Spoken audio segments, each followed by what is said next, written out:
여러분 안녕하십니까. 형우살롱 오늘도 문을 열었습니다. 오늘은 박성태 사람과 사회연구소 연구실장님 그리고 김기흥 전 대통령실 부대변인을 좀 새롭게 모셨습니다.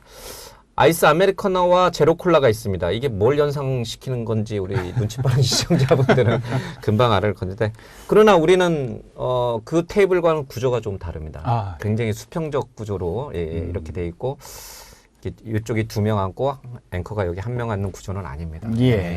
좀 그런 점들은 조금 좀 다른 색다른 무대 세트라는 건 좀 알아봐 주시면 좋을 것 같습니다. 얘기를 좀 해보도록 하겠습니다. 우리 김기흥 부대변인은 이제 제가 처음 이제 여기 형우살롱에 모셨는데, 뭐 간단한 자기소개 좀 해주세요. 원래는 제가 19년 동안 KBS 기자를 하다가요. 21년 6월에 지금 대통령이 정치 선언하기 전에 6월 29일 날 했거든요. 그때 좀 제안을 주셔서 제가 회사를 간두고 나와서 그때 부대변인 역할을 하면서 1호차 안에 수행을 했습니다. 1호차 같이 타고 다니면서. 그럼 윤석열 정부 시작과 함께 수행비서 역할을 했다? 그러니까 어떻게 보면 시작하기 전이죠. 전에 인수위 때부터? 아니죠. 21년 6월. 21년 6월이면 선거 시작하기 전이고요. 그러면 이제 후보 시절 경선 때부터 해서 후보 시절부터. 네, 후보하고 그다음에 인수위 부대변인하고 대통령실 이제 부대변인 하다가 작년 이제 11월에 나와서 이번 4월에 민심의 호된 맛을 느끼며 3%로 떨어졌는데요. 제가 볼 때는 사람 마음 얻는 게 어렵지 않습니까? 그래서 마음 도닥이면서 잘하려고. 아니 근데 이게 사실 쉽지 않거든요. 이제 대통령 후보의 수행 비서를 한다는 게 이제 쉽지 않은데, 혹시 대통령하고 사적 인연이 있어요? 전혀 없습니다. 그럼 전혀 중간에 없고, 누가 실은 제가 이제 기자할 때 세대 담론 관련해서 기사를 썼는데 그게 이제 제가 좀 마음에 들었구나. 그쪽 캠프 쪽에서 좀 그 부분이 조금 마음에 들었나 봐요. 일면식은 없었는데 제안을 줬고 제가 이틀 고민하고 목요일 날 만나서 한 2시간 반 동안 대통령 당시 윤 대통령 윤 후보였죠? 제가 서초동 찾아가서 2시간 반 얘기하고 다음 날 사표를 냈습니다. 지금 당내에서 글쎄요, 뭐 개파 구분을 하는 게 어떤 의미가 있을지 모르지만 굳이 하자면은 친윤계. 네, 뭐 그렇게 규정한다는 게 어떻게 보면 편하지만 여러 생각이 있지만 저는 맞다고 봅니다. 알겠습니다. 그러면 이제 대화를 이제 본격적인 토론을 좀 시작하도록 하겠습니다. 그래서 여쭙는 말인데, 이번 주 월요일이요. 콜라 이거 커피도 있는데, 이게 그때 테이블 위에 콜라였죠. 제로콜라 올라와 있죠. 제로콜라네요. 이거 감안해서 제로 슈가, 제로콜라. 코카콜라 회사가 우리한테 지금 협찬하는 게 아닌데 왜 이게 올라와 있나 모르겠네. 어쨌든 그 당시 월요일 날 콜라 좀 쓴데요? 쓴가요? 네, 요즘 제로콜라 쓴 것 같아요. 제로가 아니라는 기사도 많이 했습니다. 어쨌든 월요일 날 테이블 위에 한동훈 대표는 이제 술을 안 하시고 못 하시니까 이제 콜라가 올라와 있었고, 대통령 앞에 놓여 있던 그 검은색 액체도 콜라였나요? 아니면 여기 아이스 아메리카노? 아이스 아메리카노. 콜라를 두 분이 놓고 80분간을 대화하기 굉장히 어려운데, 요거를 이제 한쪽엔 아메리카노, 한쪽엔 콜라인데, 제로콜라인데, 제로콜라를 마시면은 한 대표에 빙의할 수가 있고요. 아니 대통령님, 이 문제는 꼭 해결하고 해야 돼. 이 문제 못 해결하면 제가 특검을 막을 수가 없습니다. 요걸 마시면 이제 대통령에 빙의할 수가 있습니다. 아니 한 대표 그렇게 안 봤는데 그렇게 해갖고 야당이랑 같은 편 모아가지고 그러면 마음대로 해보든지. 자리에 없었으면서 어떻게 있었던 것처럼 이렇게 성대묘사를 잘하십니까? 그렇게는 대화가 안 이루어졌죠? 저도 뭐 실제는 모르겠는데 근데 그 제스처 있지 않습니까? 자세. 저는 이게 이제 약간의 공격적인 자세로 비춰질 수 있는데, 대통령 어떤 사안에 대해서 좀 얘기를 하고 싶을 때 좀 이런 포즈가 나옵니다. 사실 이렇게 나오고 이렇게 좀 이런 포즈가 있죠. 그걸 이제 수식한다면 위협적 포즈라고 합니다. 근데 그게 많은 사람들을 할 때도 하기 때문에 한동훈 대표는 뭐 20년 동안 또 교분을 나눈 관계이기 때문에 그걸 가지고 위협적이라고 생각하지는 않았을 거예요. 이 대목에서 궁금한 거. 이제 어쨌든 대통령과 한동훈 대표가 만나는 그 사진은 대통령실 이제 그 전속 사진사가 찍어서 공개한 거잖아요. 이런 자세도 있을 것이고 이런 자세도 있을 것이고 저처럼 이렇게 두 분의 말을 잘 경청하는 듯한 이런 자세도 있을 텐데, 왜 하필 이 사진을 공개를 했느냐는 거죠. 제가 뭐 깊숙이 취재는 안 했지만 저희가 통상적으로 저희 대변인실에 있었기 때문에 이게 중요한 사진이기 때문에 빨리 릴리스해야 되잖아요. 방송사에. 대통령이 초반에 계속 이러고서 약간 그래서 다른 컷이 없을 수도 있고요. 아니면 제가 볼 때 정무적으로 봤을 때 다른 샷도 있었을 텐데 그거를 왜 냈을까? 그렇다고 대통령이 이 사진 내 그건 아니거든요. 대통령이 픽한 사진은 아니고 그럼요. 이제 참모가 냈는데 그럼요. 아무 생각이 없이 그냥 이 사진을 냈을 텐데 친한계에서는 이 사진 요 자세 하나만으로도 당대표를 인정하지 않는 요인 중에 하나다. 이렇게 이제 또 공격을 했습니다. 이게 제가 이제 대통령을 수행을 했기 때문에 보면 대통령의 걸음걸이, 그다음에 대통령이 등치가 크시잖아요. 그렇기 때문에 어떤 걸 했을 때 그렇게 해석될 여지가 좀 있어요. 오해를 살 여지가 있다. 왜냐하면 걸을 때 약간 이렇게 왔다 갔다 이렇게 하시거든요. 그런 부분이나 그다음에 또 체격이 좋으시잖아요. 그러다 보니까 똑같은 사람이 그렇게 했을 때는 그렇지 않은데 대통령이 했을 땐 그렇게 비춰질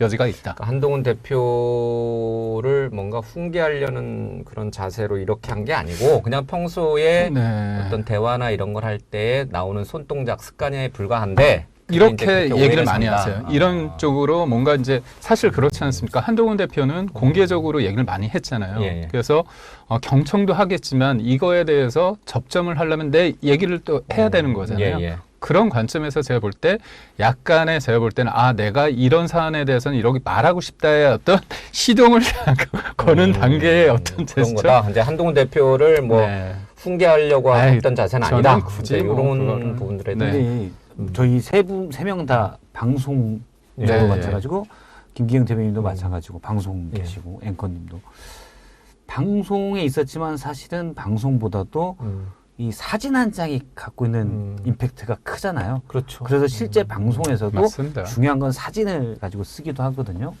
근데 그 사진 9장인가요? 대통령실 제공인데 그 사진을 대통령실 참모들이 픽을 해서 제공을 했을 텐데 그러면 그런 사진을 픽했다면은 그런 의도가 아니었는데 지금 김 대변인님 말씀처럼 의도가 아니었는데 그런 사진을 픽했다면 정말로 무능한 거고 왜냐 사진의 중요성이 있고 당시 21일 유난회동은 많은 국민들의 관심까지 정치권은 물론이고 있었던 중요한 지점이었거든요.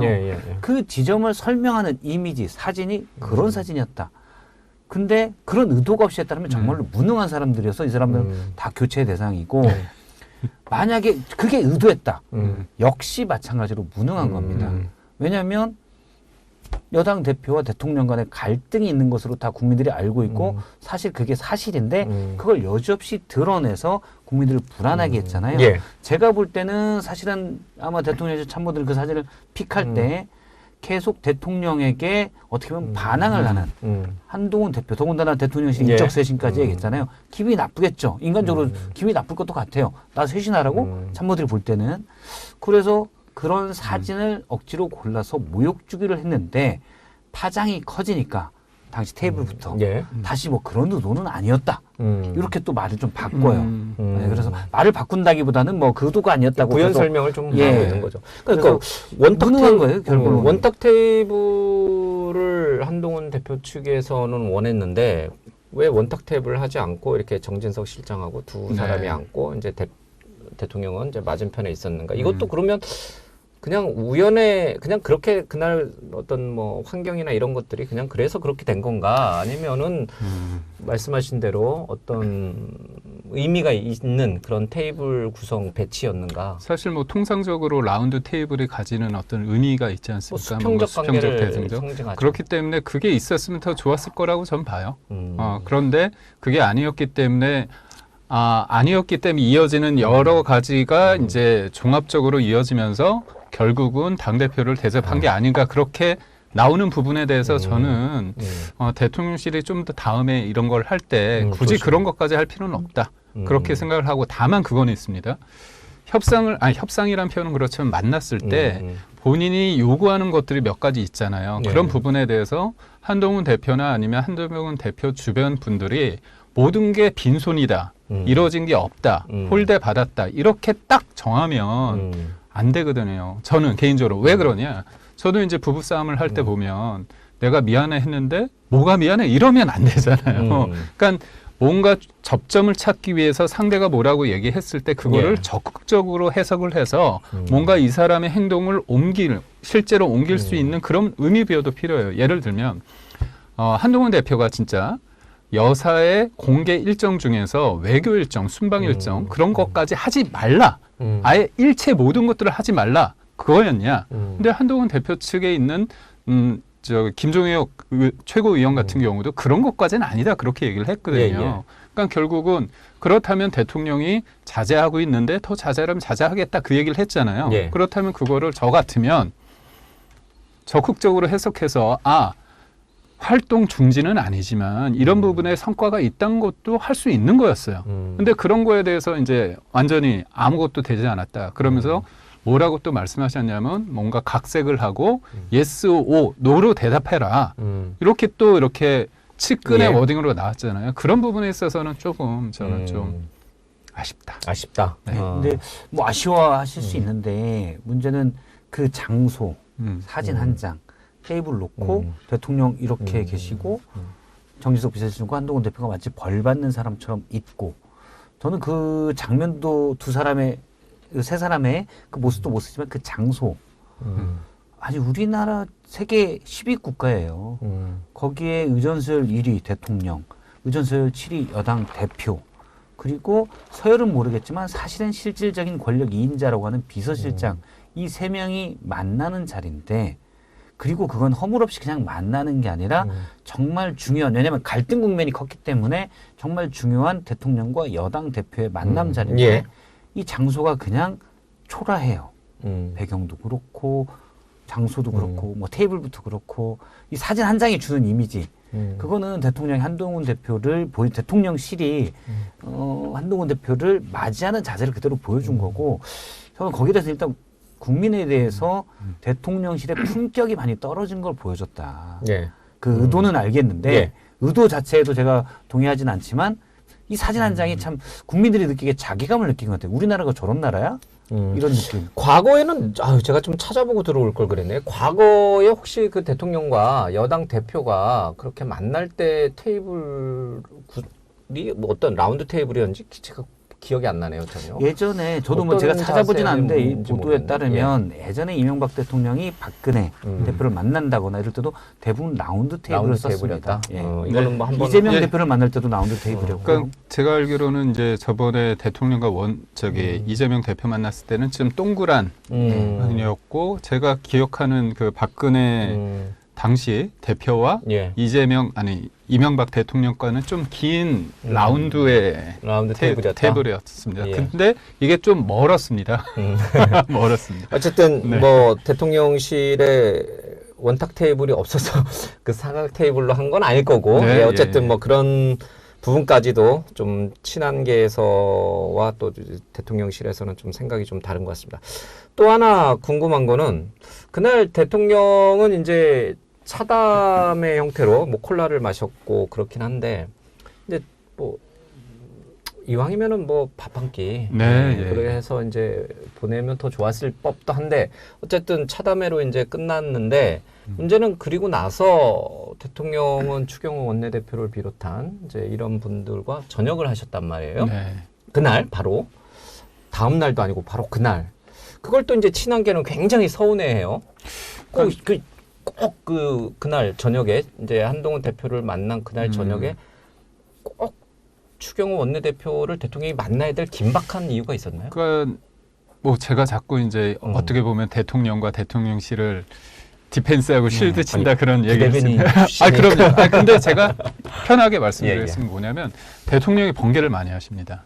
번개. 네, 번개를 많이 여기서 해서 번개라 하면 이제 번개를 하면 저녁 약속에 있어서 공식 일정이 없다 그러면 누구랑 같이 밥 먹자 하면서 사람들을 좀 불러요. 그렇기 때문에 뭐 저희 홍보수석 같은 경우도 저희랑 뭐 회의를 하다가도 갑자기 호출돼서 가는 경우도 있고 저도 좀 들었어요. 국회의원 분들도 마찬가지고 그래서 추경호 원내대표 말을 빌리자면 본인이 이제 여의도에서 저녁을 하고 있는데 전화가 와서 갔다. 그래서 뭐 밥을 먹는 자리는 아니고 밥을 먹던 자리에 갔다 그런 거 아닙니까? 예. 근데 저는 그래요. 뭐냐면 정치라는 게 특히 해석의 영역이 많지 않습니까? 예, 나의 예. 본심이 중요한 게 아니라 어떻게 비춰주고 해석되느냐. 그리고 예. 정치인은 특히나 그런 부분에 대해서 나의 말과 행동에 대해서 그런 부분까지 염두해서 예. 행동하고 말을 해야 된다는 건 저는 맞습니다. 그렇다 봤을 때 대통령이 제가 볼 때 한동훈 대표한테 같이 밥 한 끼 먹자 그렇게 했었어야 된다고 봐요. 그러니까 이제 차담회로 네. 형식이 진행되더라도 네. 차담회 끝났을 네. 때 한 대표 오늘 약속 없으면 뭐 나랑 번개나 네. 저녁이나 하지라고 했으면 더 좋았을 네, 것이다. 맞습니다. 왜냐하면 결과와 상관없이 사람들이 그래도 그렇게 하면 그게 쇼인들 뭔들 상관없잖아요. 예. 그리고 저는 대통령도 그렇고 한동훈 대표한테 이 말씀을 좀 전해드리고 싶어요. 뭐냐면 기분 나쁘다는 거에 다 이마에 써놓고 있어요. 저도 이제 대통령도 그렇고 예. 한동훈 대표 잘 되길 원하는 입장에서 왜냐 정치는 때로는 그 물밑에서 이루어지는 것들이 좋을 수도 있고 싫을 수도 있지 않습니까? 근데 국민의힘 지지자 입장에서는 살기 힘들잖아. 그렇죠? 그렇다면 왜 감정 그렇게 골이 깊은 것들을 여과 없이 보여주느냐 이거죠. 그거는 저는 이른바 집권 여당으로서 대통령으로서의 어떤 책임감의 입장에서 예. 저는 좋지는 않다고 보고요.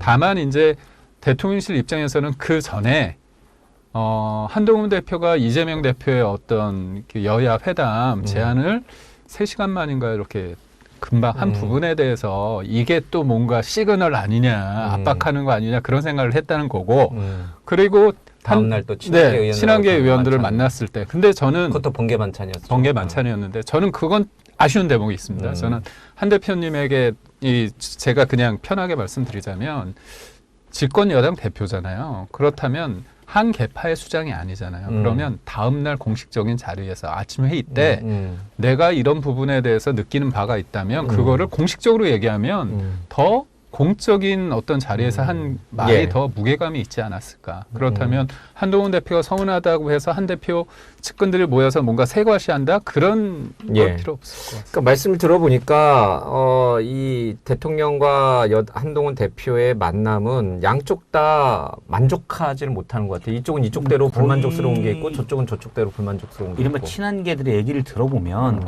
원래부터 기대값이 낮았다.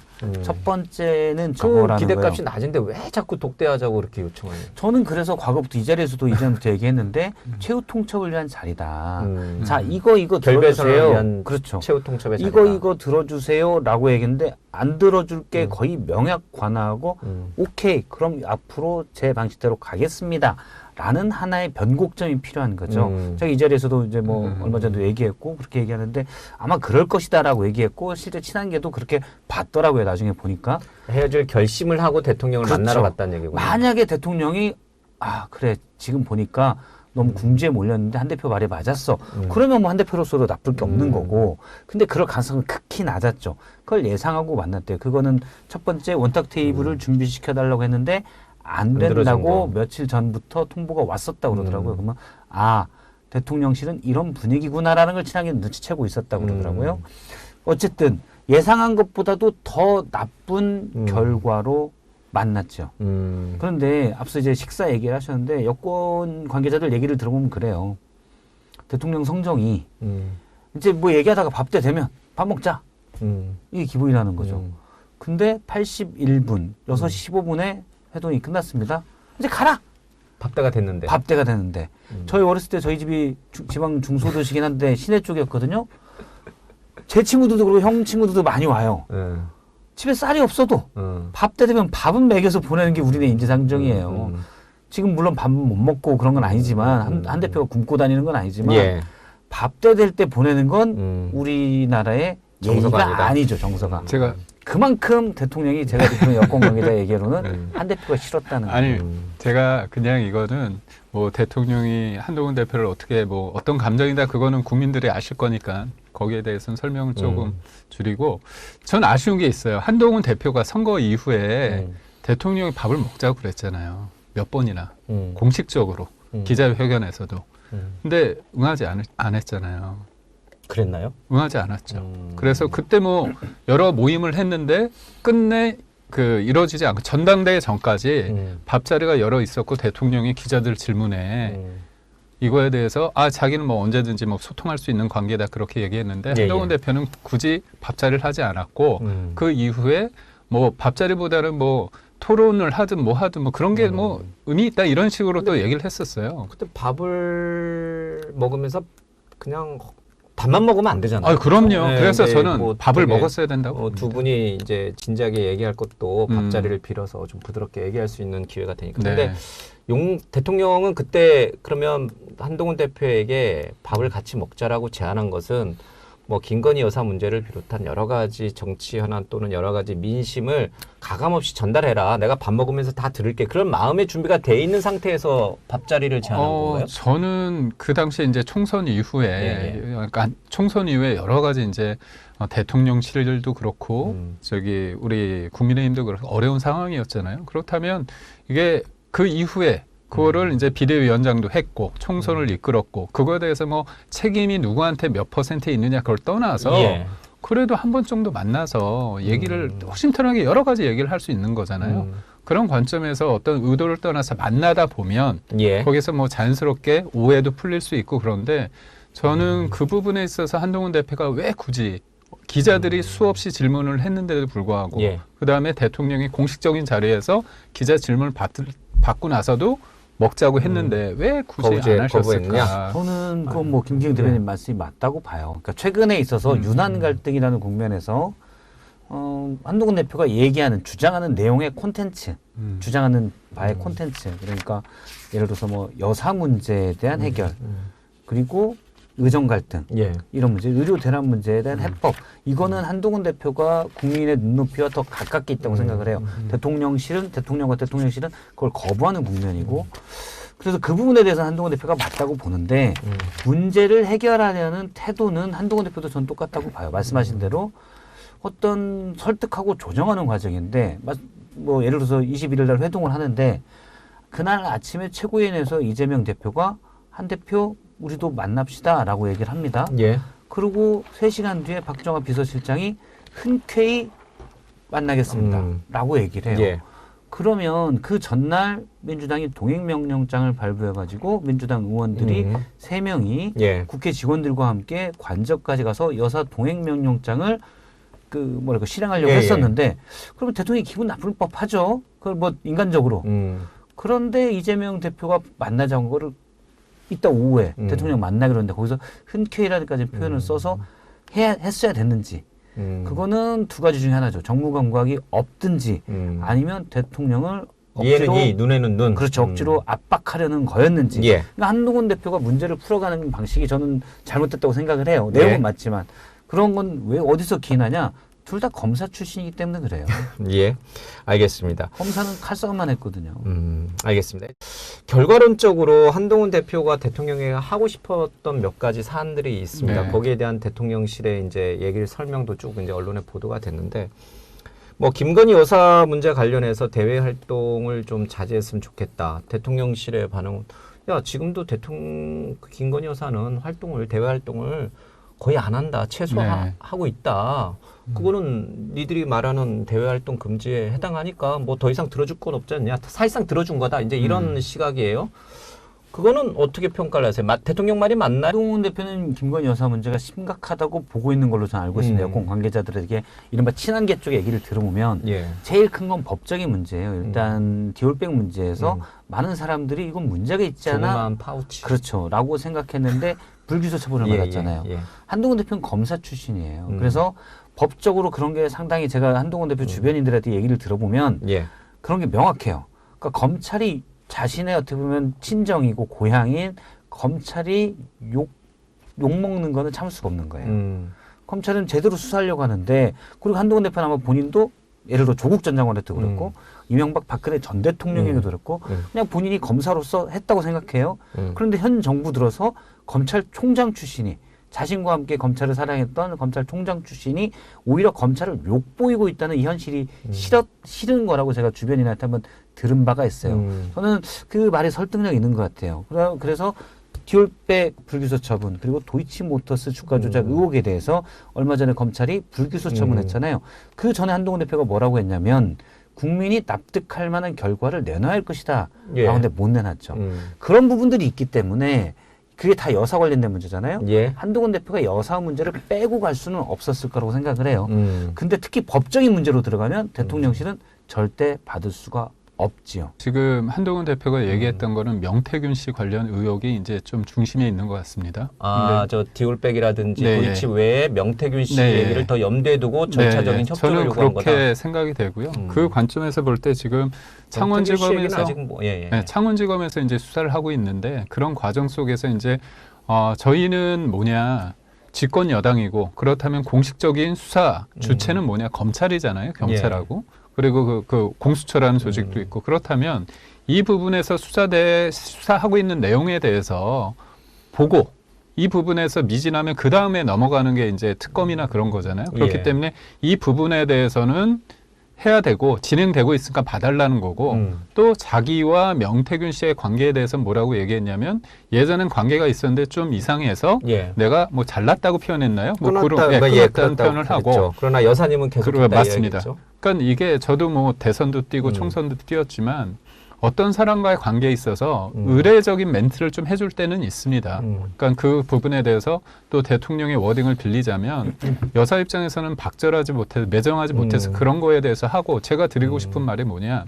이 문제에서 처음에 제기됐을 때 이게 2024년 총선 때에서 김영선 전 의원 측이 뭐 김건희 여사한테 요청을 했는데 뭔가 해줬다 공천에 대해서. 근데 텔레가 공개됐잖아요. 텔레그램이. 근데 거기 내용을 보면 도움을 달라고 하는데 여사가 경선은 기본이고 약한 후보들한테 설득해야 된다 얘기를 해서 예. 거부를 했습니다. 근데 6차례 명태균 씨가 요청을 했는데 김건희 여사가 딱 한 번 대답을 했거든요. 그러니까 결국 이런 흐름을 봤을 때 김건희 여사와 명태균 씨가 지금도 막 활발한 게 아니고 예. 결국은 거절을 했고 그렇다면 지금 여러 가지 의혹 중에서 지금의 그러니까 대통령이 되고 나서 뭔가 해줬다는 게 아니라 대통령이 되기 전에 선거 과정에서의 관계가 나왔다면 이 부분이 본질적인 거는 아니지 않습니까? 그러니까 이제 대통령은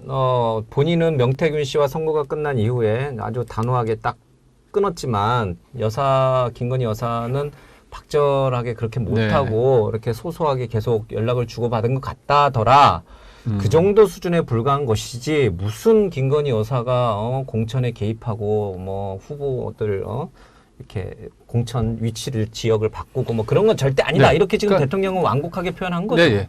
제가 좀 드리고 싶은 말씀이 뭐냐면 이제 십상시 한남동 뭐 이제 두 번째 조건이었어요. 이제 그 후에.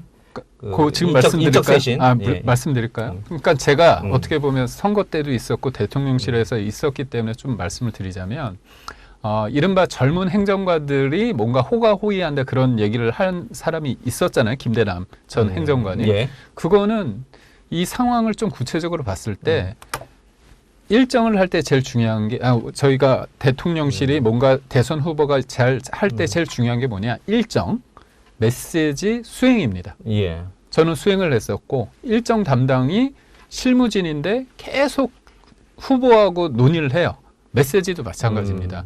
그러니까 남들이 볼 때는 실무진인데 뭔가 소위 말해서 그 위에 있는 본부장보다 후보와 더 긴밀하게 막 얘기하고 선거 때부터 알던 사람이잖아요. 그럼 말을 좀 편하게 하고 저 같은 경우도 대통령이 저한테 말을 놓거든요. 기흥아 이렇게 얘기하거든요. 그럼 저도 누구보다도 대통령이나 후보의 그런 마음을 알기 때문에 어떤 상황에 대해서 좀 썰렁하잖아요. 그럼 제가 먼저 좀 우스갯소리도 하고 막 이렇게 분위기를 한단 말이죠. 그리고 얘기할 게 많아요.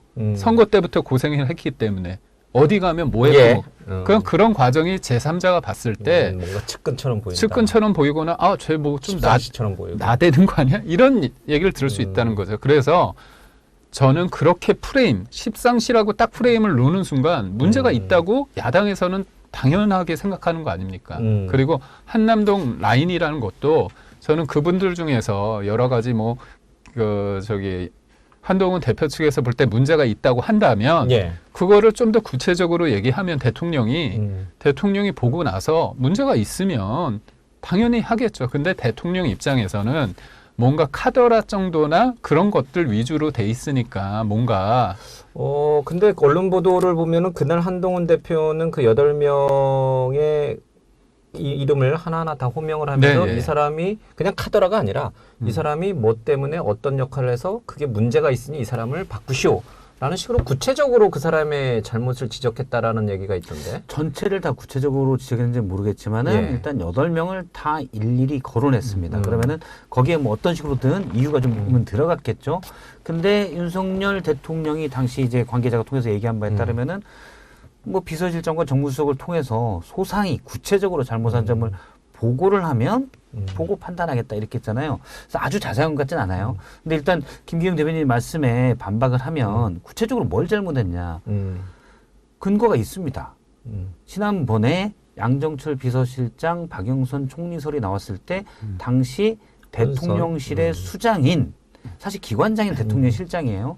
비서실장이 전혀 검토된 바가 없다라고 그러는데 예. 바로 다음에 이른바 비선 쪽에서 그 지금 8인 중에 한 명인. 그렇죠. 8인 중에 한 명 모 비서관으로 얘기되고 있는데 그 비서관 쪽에서 나온 얘기가 아니야. 검토된 건 맞아. 이거는 기강의 문제예요. 예. 설령 검토된 게 맞아도 비서실장이 중요 쟁점이잖아요. 예. 아니라고 했으면 그 사람들은 사실 입을 닫고 있는 게 맞는 거죠. 예. 근데 바로 반박 보도가 나왔어요. 그건 뭐냐? 기강이 안 서 있는 거죠. 비서실장이 언급한 거를 일개 비서관이 뒤집는다. 그렇죠. 그러면 우리가 거기서 볼 수 있는 거는 지금도 얘기되지만 이 비서관은 여사 라인으로 불리고 있는 비서관인데 그러면 기강이 안 잡히고 여사 라인이 더 힘이 센 거 아닌가? 그런데 대통령이 그 사실을 알고 사실이든 소문이든 했으면 그걸 시정해야 될 책임은 저는 예. 대통령이 있다고 봐요. 설령 그러니까 이게 만약 사실이 아니었다. 그런데 김대남 씨 같은 경우 그걸 믿으니까 뭐 그런 사람들이 더 힘이 세. 수석보다 이런 십상시이 더 힘이 세라고 얘기하는 거잖아요. 그럼 대통령실이 잘못 굴러가죠. 소문이면 여기에서 바로잡을 책임이 사실 대통령한테 있는 거예요. 제가 그 부분 때문에 제가 말씀드립니다. 제가 알기로는 그때는 정진석 비서실장이 안 들어갔을 때 아닌가요? 그렇죠. 아마 네, 이관석 그렇죠. 비서실장인데요. 네, 그렇죠. 제가 말씀드리고 싶은 건 뭐냐면 그때 소위 말해서 이제 대통령실 아니 비서실장 그다음에 뭐 홍보나 정무 라인이 있고 이렇게 뭐 있었는데 이쪽의 워딩과 이른바 다른 쪽의 워딩이 다른 거잖아요. 근데 그게 특정 인물이 여사와 친하다고 해서 아직 모릅니다. 근데 그분은 대통령과 여사하고 원래부터 알던 사이예요. 여사 쪽이 아니라 같이. 대통령도 잘 아는. 그렇죠. 근데 이게 가장 근본적으로 저는 좀 핀트가 잘못 맞았다는 게 그 사안이 여사가 대통령이 생각 전혀 없는데 여사가 대통령 위에 있어서 그런 아이디어를 줘서 그렇게 플레이했다 보지 않습니다. 여사가 추천한 양정철 비서실장을 여사가 계획한 건 아니다. 그게 아니고 저는 진실은 모르지만 돌아가는 걸 보면 그렇습니다. 그때 선거를 지고 나서 언론에서 뭐라고 얘기했냐면 야, 야당이 원하는 야당이 인정하는 총리를 해야 된다. 그게 대세였어요. 그래서 사람들이 대통령실한테 그래 이거 총선 졌으니까 야당에서 뭔가 통과될 수 있는 사람 해야 된다. 그 얘기를 들었을 때 여러 아이디어가 있는 겁니다. 그럼 그 아이디어가 공식적인 채널을 통해서 나올 수도 있고 아니면 비공식적으로 나올 수도 있는데 이 사람이 아침에 회의를 해요. 같이 매일 회의를 합니다. 그 사람도 다 참석을 하는 사람입니다.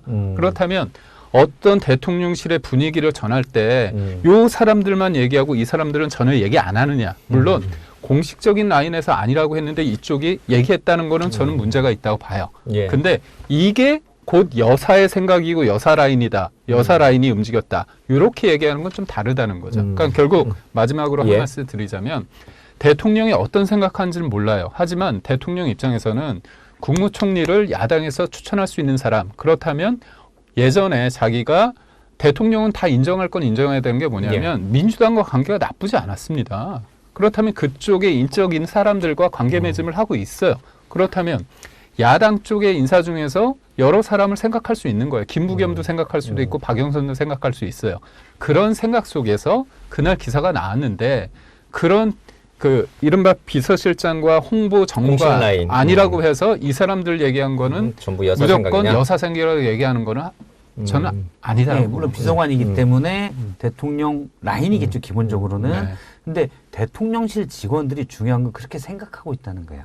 김대남 씨가 이명수 기자의 녹취록에서 얘기했듯이 대통령실 비서실장이 얘기한 것도 바로 다음. 저도 뭐 검토했을 수 있다고 봐요. 예를 들어 박영선 총리, 양정철 비서실장실을 충분히 검토했을 가능성이 더 크다고 보는데 그게 한 일주일 뒤에 나오는 것도 아니고 이것들이 논란이 되니까 비서실장이 딱 못 박아서 공식적 검토 없습니다라고 했는데 바로 몇 시간 뒤에 아냐 했어 라고 얘기하고 대통령실 사람들이 그거는 여사 라인에서 여사 믿고 그냥 비서실장 얘기도 무시하고 그냥 얘기하는 거야 라고 생각하고 있는 이 자체가 중요한 거예요. 만약에 기강이 서 있는 조직이라면 바로 감찰이 들어가야 됩니다. 누가 그러니까, 얘기했어? 그리고 징계를 내려야 돼요. 그러니까 이게 제가 전제가 항상 이거잖아요. 여사가 생각했다는 게 전제이기 때문에 기강이 무너졌다는 거 보잖아요. 그 대통령 라인이라고도 똑같아요. 그러니까 저는 그래서 부적절한 건 맞지만 그렇다고 해서 그게 여사의 생각이라고 할 땐 그 논리적 예. 기약이 있다는 거죠. 제 말씀은 그 예를 들어 양정철 비서실장 설을 여사의 아이디어라는 게 아니고 물론 대통령과 여사가 둘 다 가지고 있는 생각이겠죠. 그런데 이 사람들이 대통령실 사람들이 하는 얘기예요. 이 사람들이 보기에는 이 이른바 몇 명의 행정관 비서관들이 목소리를 높이고 앞서 이제 측근이라고 하는데 측근이 옆에 있을 뿐이라고 하는데 그게 이제 문고리 권력이에요. 이른바 문고리 권력이고 문고리 권력이 셀 때는 수석이나 장관들도 어떻게 못합니다. 왜냐하면 대통령과의 접근은 이 문고리를 통해서 이루어지니까 예. 어떻게 못해요. 그런데 문제는 이분들이 그렇게 막 나갈 수 있는 게 예.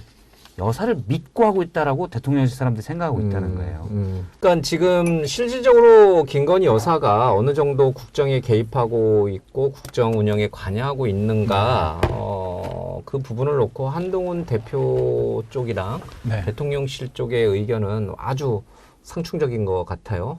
그거는 지금 당장 밝혀지긴 좀 어려울 것 같고 네. 어쨌든 대통령실은 그 호명됐던 8명의 비서관이나 행정관들이 아직은 교체할 만한 이유가 없다. 이제 이렇게 보고 계속 가겠다는 거잖아요. 그렇죠? 네, 우선적으로는 뭐 알려진 대로 한동훈 대표 측에서 뭐 어떤 좀 구체적인 걸 가지고 정무수석이나 비서실장한테 얘기를 하면 예. 조사를 해야 되는 거잖아요. 감찰을 해야 예. 되는 거잖아요. 업무 평가도 해야 되고 거기에서 부적절하게 있으면 처리하겠다는 거기 때문에 예. 아예 거부했다 이렇게 얘기하는 것보다는 좀 진행 중이다. 저는 그렇게 좀 후한 점수를 그러니까 실제로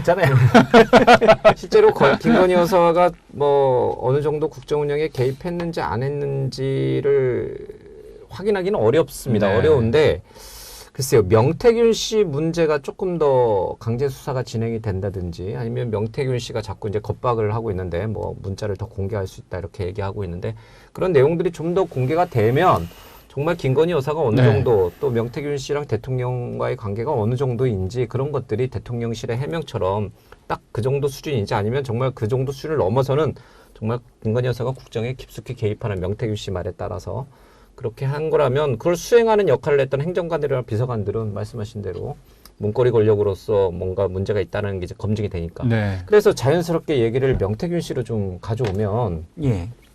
어떻게 돼가고 있는 거예요? 이거는 약간 소강 상태인가요? 이제 명태균 씨 말을 이제 언론이 또 막 그렇게 받아쓰진 않아요? 약간 한풀 꺾였죠? 사실 뭐 아시겠지만은 어떤 일이 비슷하게 계속 반복될 때는 약간 식상하고 지루해 보여요. 식상하고 언론이 그렇잖아요. 네. 그래서 냄비 근성? 뭐 냄비까지 얘기하기 더 이상 어쨌든. 특이사항이 없는 거죠. 네. 더 이상 비슷한 야마로 뽑을 얘기가 얘기가 없으니까. 반복되기 때문에 네. 뭐 어제 뉴스랑 비슷한 것 같은데 네. 데스크 해보시면 알겠지만 네. 뉴스를 야 이거 보면 어제랑 비슷한데. 네, 그러면 이제 일단 후순위로 밀리잖아요. 내려. 그런 경향이 좀 있는 것 같고. 음. 근데 중요한 거 앞서 이제 여사가 공천에 개입한 그런 정황이 없지 않느냐 전혀라고 하는데 24년 2월에 나눴던 이 메시지를 보면 올 총선이죠. 그러니까 앞서 말씀하신 대로 명태균 씨가 김영선 전 의원을 단수 공천 달라라고 계속 얘기한 정황이 있었겠죠. 여사의 딱 한 번의 대답. 단수 주면 저도 좋죠. 하지만 경선이 기본입니다. 원칙입니다. 라는 예. 표현을 해요. 이 워딩을 보면 딱 글쎄요. 그 명확한 그냥 메시지로 나온 겁니다. 여사가 단수 주는데 왜 좋습니까? 그건 관리자의 메시지예요. 그러니까 물론 김영선 전 의원의 공천을 안 줬지만 김해 창원에서 빼서 김해갑으로 옮겼지만 김해갑은 험지입니다. 국민의힘에게. 그런데 안 줬지만 어쨌든 단수 주면 줘야 좋죠. 그러니까 원래 그럴 게 뭐가 있습니까? 그러니까 원래 정상적이라면 김건희 여사의 답변은 그거는 당 공천관리위원회가 할 그렇죠. 얘기지 제가 할 수 있는 부분은 아니에요. 이게 정상적인 그렇죠. 답변이었다는 예를 들어서 거죠. 명 선생님이라고 호칭을 했으니까 선생님 거기에 제가 어떻게 말할 위치가 아니네요. 이런 문구가 당연히 나와야 되는 거 아닙니까? 그리고 다른 문구가 나오더라도 단수 주면 저도 좋죠. 라는 표현은 전혀 어울리지 않는 거예요. 그거는 관리자의 역할을 하고 있었다라는 방증이에요. 그래서 제가 늘 얘기해 동태를 보면 21년 6월부터 24년 2월까지 여사와 물론 거기에 초반에는 윤석열 대통령도 22년까지는 들어가요. 명태균 씨와의 계속 커뮤니케이션이 이루어지는데 처음에 21년 6월 29일 날 정치 선언을 하잖아요. 윤석열 당시 전 총장이 정치 선언을 하는데 그 전부터 명태균 씨가 만나서 예. 약간 코치를 하고 조언을 받아요. 여러 정황들이 있습니다. 실제 중요한 사람들 김종인, 이준석, 안철수, 윤석열 대통령의 가장 중요했던 3인이에요. 여기에 만남에 다 명태균 씨가 낍니다. 저는 뭐 그럴 수 있다고. 주장이에요. 예. 예. 근데 실제 이준석 대표를 만날 때도 명태균 씨가 있었고 어떻게 보면 가장 중요한 당시에 아시겠지만 윤석열 후보가 대권을 잡기 위해서는 김종인 위원장을 섭외해야 된다는 얘기가 많이 있었거든요. 김종인, 이준석을. 그렇죠. 김종인 위원장을 처음 만나는 자리에 명태균 씨가 같이 가요. 예. 그만큼 중요한 역할을 했어요. 저는 할 수 있다고 봐요. 그거는. 왜냐하면 공식 뭐 여러 사람들의 조언과 도움을 받을 수 있는 거니까 할 수 예. 있다고 봐요. 그런데 그 도움을 그 관계를 통해서 그 다음에는 일단 대통령은 22년에 대통령이 당선된 뒤에 꽤 뒤에 끊었다고 예. 그러는데 그 뒤에 여사는 계속 이어갑니다. 그런데 22년 6월 보궐선거에 뭐가 있었냐면 지방선거와 함께 이루어진 보궐선거에 명태균 씨가 얘기했잖아요. 5월 9일 날 녹취. 내가 대통령님하고 고생했어. 대통령님, 뭐 사모님 전화해가지고 김영선이 따왔어. 그리고 다음날 공천 발표가 됩니다. 창원 의창에 김영선 전 의원 뜬금없이.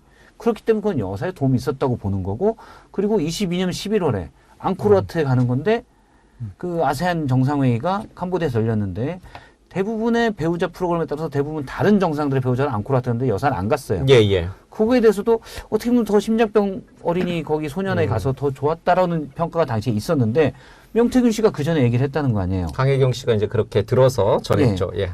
그런 걸 봤을 때는 명태균 씨의 말이 그것도 꿈 얘기를 비롯한 말들이 국정에 영향을 끼쳤나?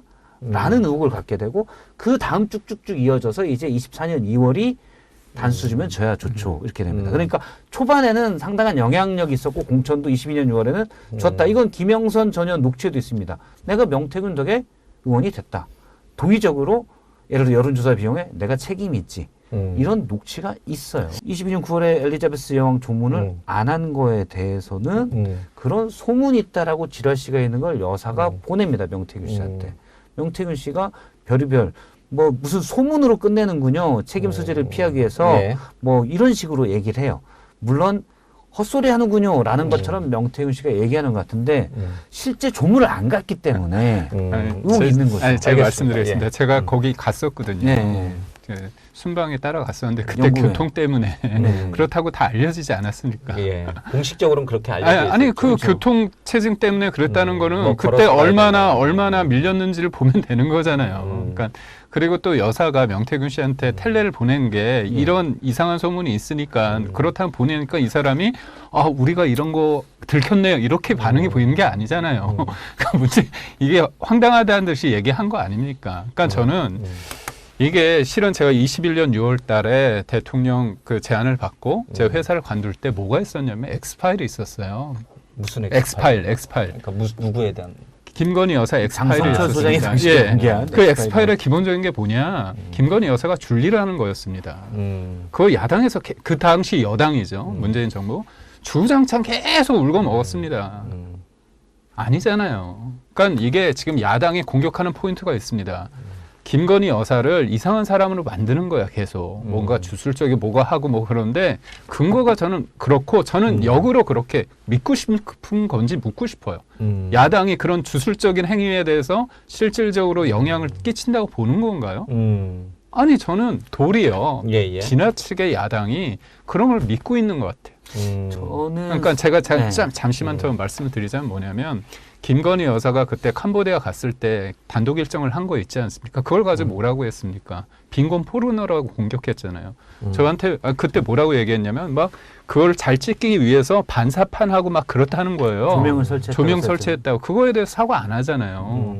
그러니까 결국은 뭐냐면 사람들은 그 잔상, 사진 그런 몇 가지, 그러니까 이게 논리의 문제가 아니라 감성적이고 그런 것들만 기억에 남는 겁니다. 예. 그러니까 어느덧 김건희 여사는 모든 것들을 막 국정을 좌지우지하는 사람이라고 생각하고 대통령실이 한동훈 대표한테 좀 서운하고 그런 부분은 뭐냐.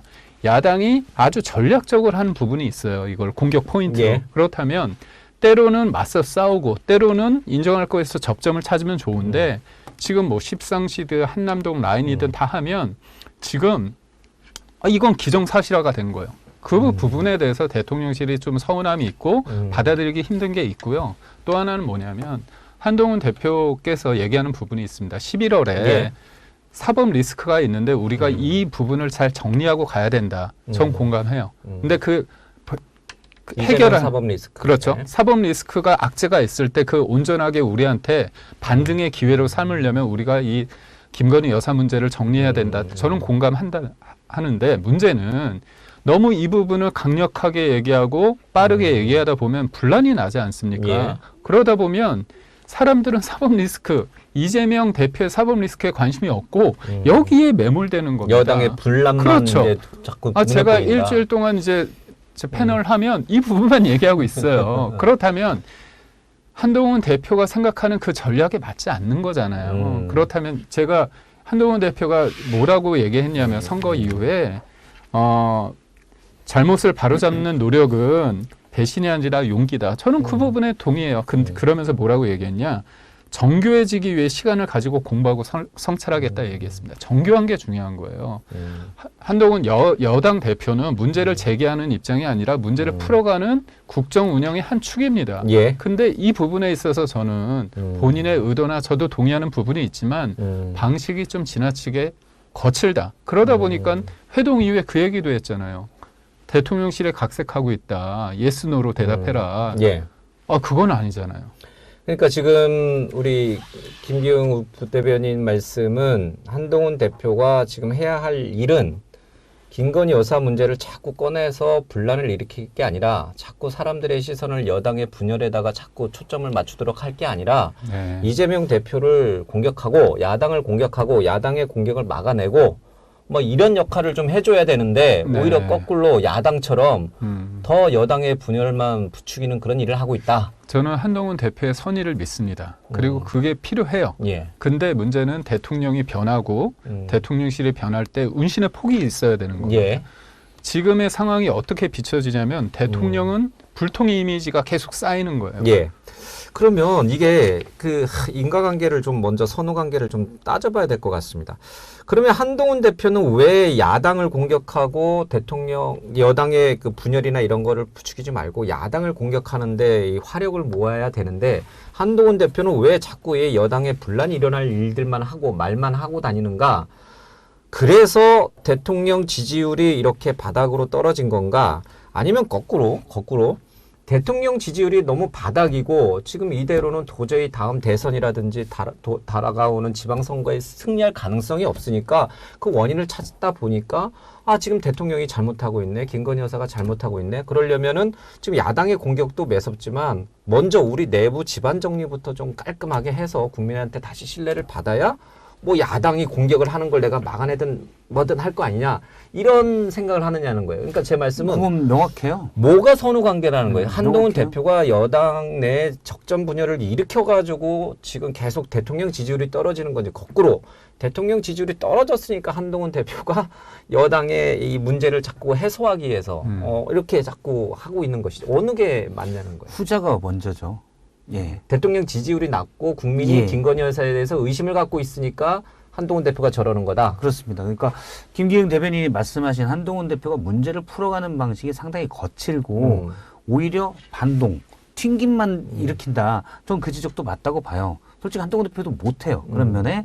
그래서 이분이 정말 다른 생각이 있는 거 아닌가? 또는 무능한 거 아닌가? 왜냐면 정치도 기술이거든요. 그런 생각까지 해요. 그러면 툭 터놓고 해서 민주당은 잘하냐? 못해요. 저는 민주당 사람들 만나면 얘기합니다. 뭐 예를 들어 검사 탄핵, 개별 검사의 탄핵 문제랄지 자꾸 뭐 무슨 탄핵 청문회하고 이런 부분들 이거는 당대표에 대한 사법 리스크 방탄으로밖에 안 읽히는 거다. 예. 민주당도 못하기 때문에 대통령이 이렇게 못하는데도 여당과 야당의 오늘 갤럽 지지율이 똑같이 나왔어요. 그럼 민주당의 확장성에 문제가 있는 거죠. 이재명 대표도 마찬가지고 사법 리스크에서 그게 먼저라는 인식을 주고 있어요. 그런데 여당 대표도 못하고 솔직히 야당 대표도 못하지만 물론 저도 못해요. 그런데 압도적으로 못하는 건 대통령이에요.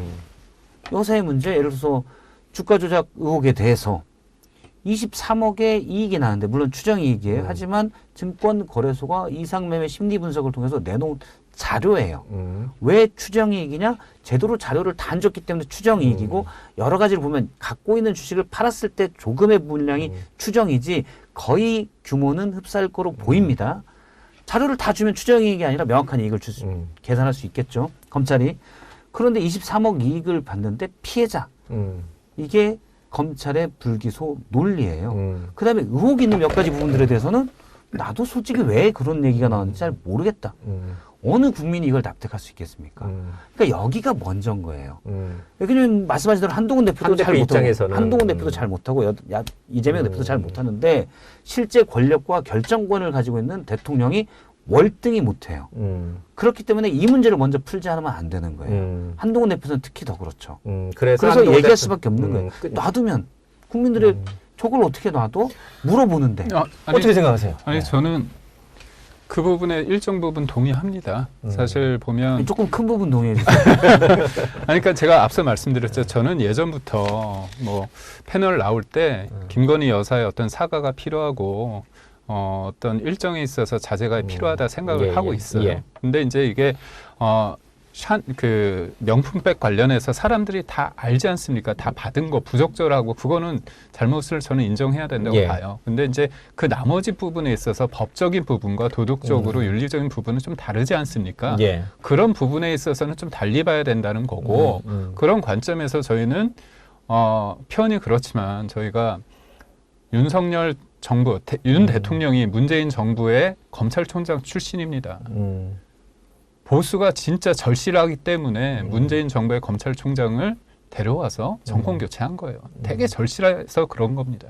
그렇다면 저는 그 절실함이 지금 있느냐. 지금 뭐 가진 게 뭐 있다고 대통령과 한 대표가 이렇게 되느냐. 물론 다 선의가 있을 수 있어요. 의도가 있을 수 있지만 비춰지는 면은 암울하지 않습니까? 그런 관점에서 볼 때 변화는 필요해요. 근데 변화가 상대가 있는 거잖아요. 야당이. 야당은 진짜 끌려가기 전에 끌어내린다는 거 아닙니까? 탄핵을 얘기하고 있어요. 이재명 대표가 정상적이라면 탄핵을 얘기할 필요 없습니다. 선거를 기다리면 돼요. 근데 기다리지 못하고 끌어내리려고 해요. 그렇다면 민주당이 요구하는 그런 잘못이 중대한 사법적인 뭐 그런 부분이 있나요? 그렇다면 탄핵을 하라고 하죠. 안 해요. 군불만 지피고 있습니다. 그런 엄중한 상황이다. 그렇다면 저는 이 문제를 풀어가는 과정에 있어서 평시면 저는 괜찮아요. 근데 전시란 말이에요. 지금은 야당이 탄핵을 뭐 얘기하는 전시 상황이다. 전시 상황인데 이거에 대해서 어떤 문제를 해결할 때 확 할 수 있습니다. 드러낼 수 있어요. 근데 그게 굉장히 거칠어요. 그러다 보면 사람은 감정의 동물이잖아요. 그러다 보면 서로 너무 싸우게 돼요. 그러니까 저는 그걸 되게 염려하는 거예요. 근데 말씀하신 대로 한동훈 대표가 뭐 문제를 푸는 방식이 상당히 거칠고 그건 제가 인정해요. 정무 능력이 상당히 떨어진다고 봐요.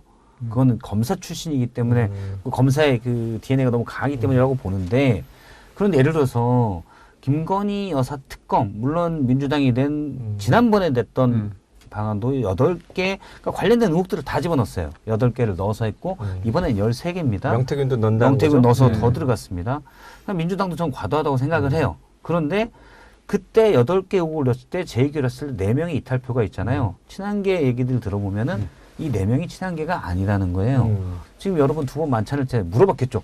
너 혹시 그때 찬성했어? 물론 얘기 안 할 수도 있지만 자기들끼리 조사를 해보니까 아니래요. 4명이 이건 너무했어 라고 4명이 다른 친한계가 아닌 그렇죠. 친한계도 얘기를 안 하겠죠. 안 합니다. 다른 데서 일단 했다는 거예요. 권력이 2년 반이 남았는데. 그렇죠. 근데 한동훈 대표 입장에서는 여기에 대한 저는 그 말은 맞다고 생각해요. 선제적 조치를 안 하면 특검 갈 수밖에 없다. 그래서 계속 도이치모터스 주가 조작 의혹에 대해서는 검찰이 국민이 납득할 결과를 내놓아야 되는데 23억의 수익을 낸 피해자라는 전무후무한 피해자를 만들면서 안 했어요. 그러면 그러니까 지금 놔둔다고 이게 민심이라는 게 있거든요. 뉴스를 안 보는 게 아니잖아요. 국민들이 누가 납득을 하겠습니까? 그러면 그 민심의 파도를 한동훈 대표 입장에서 저는 뭐 한동훈 대표 입장을 두둔하는 건 전혀 아니지만 입장에서는 놔두면 결국 재의결 왔을 때 특검법이 가고 이건 정권을 위협할 수 있다라고 보는 거예요.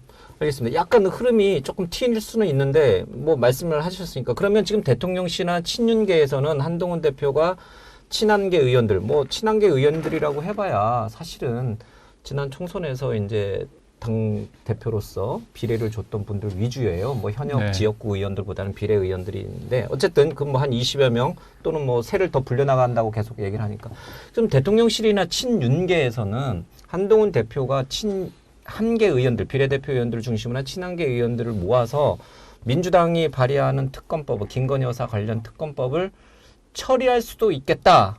이렇게 의심하고 있나요, 지금? 아, 그래도 야, 어떻게 아니 당대표가 우리 대통령 부인 특검 야당이 주장하는 특검법에 찬성하겠어. 설마 그것까지는 아닐 거야라고 보고 있나요? 저는 참 어려운데 그런 생각을 하면 안 되는데 의심은 들어요. 결과가 만약 그렇게 된다면 그쪽이 했다고 생각하겠죠. 근데 저는 그렇습니다. 이게 보면 이거 상대가 있어요. 근데 우리끼리 싸워야 될 상대가 있어요. 상대가 있는데 적이 있어요. 저쪽에. 우리랑 하다 보니까 잘 안 되니까 아유 모르겠다 그냥 너 망해봐라. 그래, 에이씨.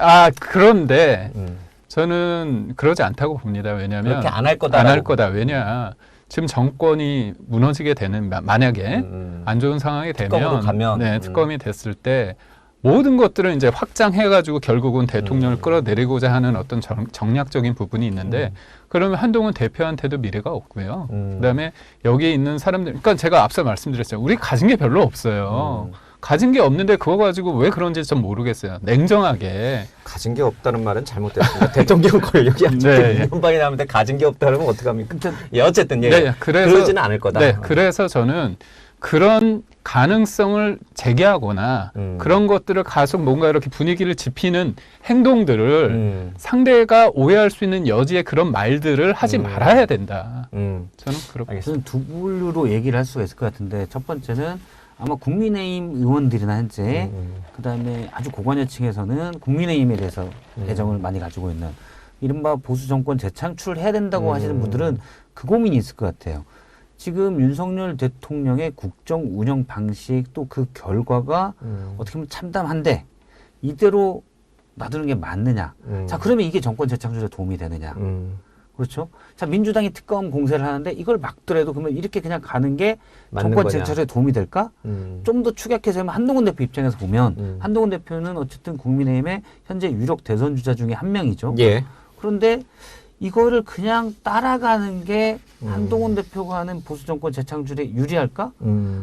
아니면 지금이라도 그냥 조금 시기적으로 빠를 수 있어도 한동훈 대표가 먼저 나서서 여기에 잘못된 부분들을 시정하고 보다 적극적으로 가는 게 맞을까? 이 고민을 하고 있을 때라고 생각이 돼요. 지금 좀 더 하고 있을 때고 근데 구체적으로 뭐 한 달간 어떻게 될 거냐? 예를 들어서 2019년에 2016년에 탄핵 소추안이 12월 19일 날 올라가는데 의결되죠. 원래 12월 2일 날 됐었어요. 근데 제가 그때 새누리당 반장해가지고 쭉 여당 의원들 얘기를 들어보면 그때 탄핵에 찬성하는 의원들 있잖아요. 이른바 비박계들. 찬성하는 사람들이 약 20-30명이라는 거예요. 그러면은 요 숫자가 꼭 간신히 돼요. 근데 안정권을 하면 30-40표가 일단 돼야 돼요. 왜냐면 투표할 때 어떻게 될지 모르니까. 2일 날 올라가기로 했다가 안 올라가면서 국민들의 민심이 확 올라가고 민심이 막 국회 전체를 때려부수자 이렇게 돼버리니까 12월 9일 날 60명이 찬성으로 돌아섭니다. 그러니까 이것도 생물 같아서 한 달 기간에 무슨 일이 일어날지 잘 몰라요. 예를 들어 명태균 씨나 여사 관련 뭐가 또 툭 터지면 어떻게 될지 모르니까. 그래서 저는 친한파들도 지금 그런 생각들을 하고 있을 거라고 봐요. 특검에 찬성을 말든지. 근데 더 중요한 건 의원들이 생각할 더 중요한 건 저는 기본적인 거라고 봐요. 지금 여사 관련 의혹이나 대통령의 국정운영 방식이 너무 기본에 안 맞기 때문에 이탈표가 나오는 거라고 봅니다. 알겠습니다. 정략적인 것도 있겠지만. 그러니까 우리 김기용 우리 부대변인 말씀대로 한동훈 대표가 더 이상 이 같은 우리 적전을 향해서 이렇게 칼을 휘두르고 쑤시고 이러지 말고 야당의 그런 무도한 정치적 공세를 막아내는데 또 대통령이 추진하고 있는 4대 개혁에 좀 힘을 실어주는 쪽으로 하면 그러면 이 김건희 여사 문제라든지 명태균 씨 문제는 그냥 자연히 소멸될 것인가 아니면 내년 지방선거까지도 이 이슈는 계속 화라살처럼 계속 타올라서 한동훈 대표가 얘기를 안 한다 하더라도 이 이슈가 결국은 내년 지방선거에 가장 큰 영향을 미치고 또 더 나아가서는 그 다음 대선에까지 영향을 주는 그래서 지금 어떤 식으로든 빨리 이 문제를 털어내야 되는 게 더 급한 것인가 어떻게 보세요? 그러니까 지금 뭐 어떤 분들은 총구를 밖으로 향해야 된다. 저 일방적으로 무자르듯이 딱 그렇게 말씀드리는 건 아닙니다. 그러니까 저희가 한동훈 대표가 전당대회에서 대표가 된 거는 변화입니다. 변화인데 저는 그 앞에 수식어가 있다고 봐요. 안정적 변화입니다. 그러니까 저희가 집권을 하고 있는데 그러니까 제가 어떤 사안을 볼 때 단기적인 게 있고 장기적인 게 있어요. 근데 지금 상황에 있을 때는 저는 11월 그다음에 지금 여러 가지 보면 어려움이 있는 상황이라면 뭔가 상대에 대한 변환의 운신의 폭과 시간을 주고 그다음에 대통령이 변하고자 하는 노력이 있고 그다음에 국민들도 그런 바람이 있고 지지율도 떨어져 있기 때문에 이런 상황에서 왜 변하지 않겠습니까? 제가 가진 게 없다고 얘기하는 게 제가 어떤 의미냐면 대통령실이나 대통령도 느껴야 된다고 봐요. 집권을 했지만 저는 그렇게 봅니다. 뭐냐면 대통령은 권한이 있지만 권력은 의회에 있어요. 왜냐 아무것도 못하고 있지 않습니까? 야당이 여소야대 국면에서 그런 관점에서 겸손하게 저는 운신의 폭을 넓힐 수 있도록 대통령실이 변하는데 시간을 갖고 좀 지켜봐달라. 그런 면이 좀 필요하지 않을까? 근데 아무것도 못한다는 말은 제가 동의할 수가 없어요. 의료 시스템을 지금 다 망쳐놓고 한반도의 평화를 다 망쳐놓고 있는데 뭘 아무것도 못한다. 아니 근데 저도 아무것도 안 해야 됩니다. 잠깐만요. 이게 보면 지금 개혁이나 그다음에 한반도 평화를 망쳐놓고 있다는 그거는 조금 제가 볼 때 받아들이기 힘들고 보수 정권이든 진보 정권이든 뭐 그런 부분이 있습니다. 근데 지금 북한이 저렇게 하는 부분 그 부분에 있어서는 본인들의 어떤 필요에 따른 거고 특히나 지금 핵미사일을 고도한 부분은 진보 정권 때 김대중 정부에서 김대중 정부는 뭐라고 얘기했냐면 능력이 없다고 의지가 없다고 얘기했어요. 그리고 노무현 정부 때는 능력이 없다고 했는데 막상 만드니까 방어권이라고 했고 문재인 정부 때는 뭐라고 했습니까? 국제 제재 다 이거 풀어달라고 얘기하지 않습니까? 그렇기 때문에 알겠습니다. 요거 딱히 죄송하지만 저는 그 부분들이 잘 이해가 안 돼서 그러는데 이른바 민주당 정권, 저 진보 보수 이분법 좀 싫어해서 일단 민주당 정권 때 북한이 핵 기술을 고도화했다라고 하는데 그러면 이명박 박근혜 정권 때나 그 전에 김영삼 정권 때는 아니었는지 사실은 이게 민주당 정권 때 가서 북한의 핵기술을 전해주는 것도 아니고 북한은 자체 생존하기 위해서 계속 고도화시켜 왔어요. 지금 실제로 윤석열 정권 때 정부 때 훨씬 많은 핵무기를 만들려고 하고 있어요. 그러면 이른바 국민의힘 예전에 새누리당 정권 때 북한의 핵을 막기 위해서 어떤 조치가 있었고 어떤 결과가 있었는지 전혀 없었습니다. 오히려 더 고도화됐어요. 알겠습니다. 북한 얘기는 사실 굉장히 핫한데 저기 우크라이나 파병 문제 등등으로 해서 다뤄야 될 부분이 분명히 있는데 그거는 조금 시간을 갖고 좀 여유 있게 좀 다뤄야 돼서 오늘은 좀 우리 이제 이 대통령과 한동훈 대표의 만남 그 후일담 얘기를 조금 하는 걸로 좀 정리하겠습니다. 자, 두 분 오늘 말씀 잘 들었습니다. 고맙습니다. 고맙습니다.